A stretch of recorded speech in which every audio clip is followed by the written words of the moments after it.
Salut toi! Je vais commencer par te lire ce poème qui s'intitule « Mélange de particularités ». Avec une telle agilité, un désert peut signifier tout un tas de possibilités. Habitacle de fortune, tout équipé. En me laissant porter par la pensée, nulle part devient partout, tout devient rien et impossible se réalise. Quoi qu'il en soit, un mélange de particularités, épicé et coloré, mais pas que, en tout cas ensemble, forment moi. Signé Ambre Turquoise. Dans ce podcast, je vais te parler de ma relation avec la multipotentialité et le fait d'être multipreneur. 2009. Pourquoi cette année? Parce que c'est au cours de cette année-là que j'ai rencontré mon hypersensibilité.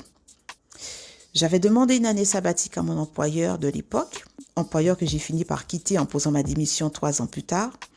Et donc, je disposais de beaucoup de temps pour ne rien faire, beaucoup de temps pour glaner des informations ici et là sur Internet. Et c'est comme ça, à tout hasard, que je suis tombée sur des vidéos YouTube où il était question d'hypersensibilité avec toutes ses ramifications, à savoir la multipotentialité, etc. Puis en cours d'année 2020 et 2021, j'ai complètement accepté ma multipotentialité. Je l'ai accueillie à bras ouverts comme quelqu'un que j'ai longtemps attendu pour me compléter et continuer le cours de ma vie. Depuis, je m'épanouis et je donne libre cours à ma multipotentialité en la conjuguant avec le multipreneuriat. Je te donne quelques exemples.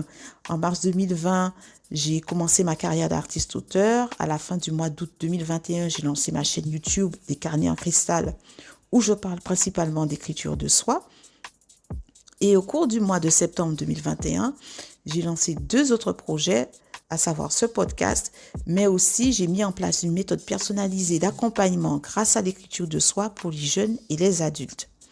Alors, je vais te dire en toute honnêteté, je n'avais pas du tout prévu que les choses se passent ainsi, qu'il y ait un cumul d'activités qui s'enchaînent surtout sous le mois de septembre.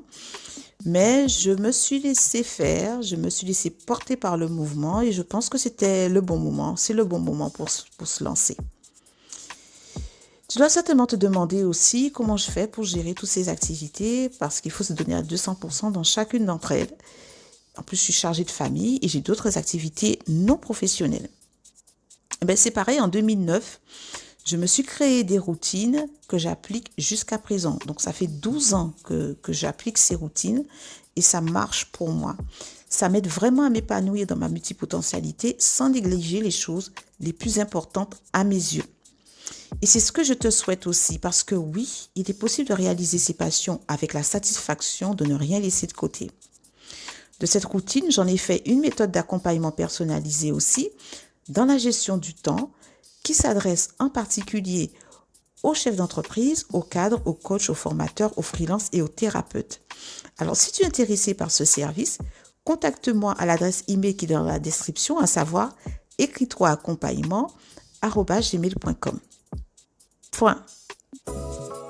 C'est tout pour cette story time. J'espère que tu as aimé et que tu me connais un peu mieux maintenant. Télécharge ce podcast et partage-le au maximum pour m'encourager. J'espère que ce podcast sera une des voix des multipotentiels qui sont multipreneurs. Tu peux me contacter et me suivre sur les réseaux sociaux via les différentes adresses notées dans la description. Et surtout, n'oublie pas de t'abonner. À très vite dans le prochain épisode.